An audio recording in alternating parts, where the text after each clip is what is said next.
Yeay, kembali lagi di Curhat Bisnis. Kali ini kita akan membahas salah satu pertanyaan seputar merek. Nah, pertanyaannya, saya punya usaha cake. Alhamdulillah, sekarang sudah lumayan ramai pembelinya. Makanya saya berencana daftarin merek. Tapi beberapa hari yang lalu, saya baru tahu kalau nama branding usaha saya sama dengan usaha serupa milik orang lain.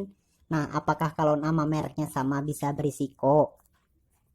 Baik, jadi seperti yang kita tahu, merek adalah elemen penting dari suatu produk untuk keperluan promosi dan juga sebagai tanda pembeda. Dalam merek melekat hak ekonomi bagi pemiliknya, makanya banyak pelaku bisnis berlomba-lomba untuk mendaftarkan mereknya. Melalui pendaftaran ini akan diberikan sertifikat sebagai bukti bahwa merek yang didaftarkan mendapat perlindungan hukum. Kepemilikan sertifikat merek dapat dijadikan dasar untuk mengajukan langkah hukum, baik gugatan secara perdata maupun laporan pidana terhadap orang-orang yang menggunakan merek tanpa seizin pemilik merek. Namun yang sering menjadi masalah adalah ketidaktahuan para pengusaha terkait dengan kesamaan merek dagangnya, baik dilakukan dengan sengaja maupun tidak sengaja. Nah, menurut pasal 1 angka 5 Undang-Undang Nomor 20 Tahun 2016 tentang merek dan indikasi geografis atau Undang-Undang Merek, hak atas merek adalah hak eksklusif yang diberikan oleh negara kepada pemilik merek yang terdaftar untuk jangka waktu tertentu dengan menggunakan sendiri merek tersebut atau memberikan izin kepada pihak lain untuk menggunakannya.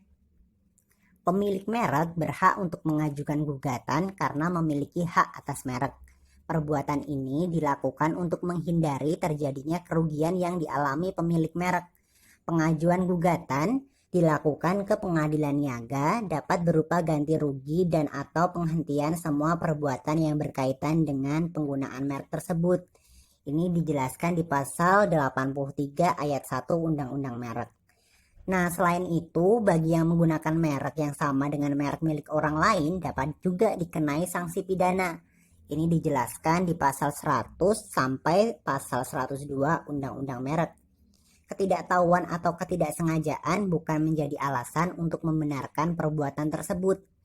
Apabila suatu undang-undang sudah diundangkan, maka setiap orang dianggap tahu. Ini disebut dengan asas fiksi hukum.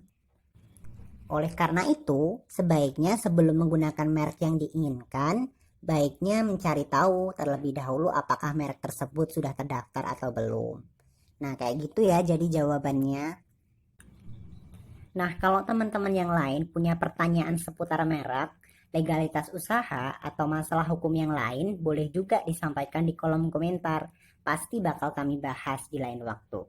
Terima kasih.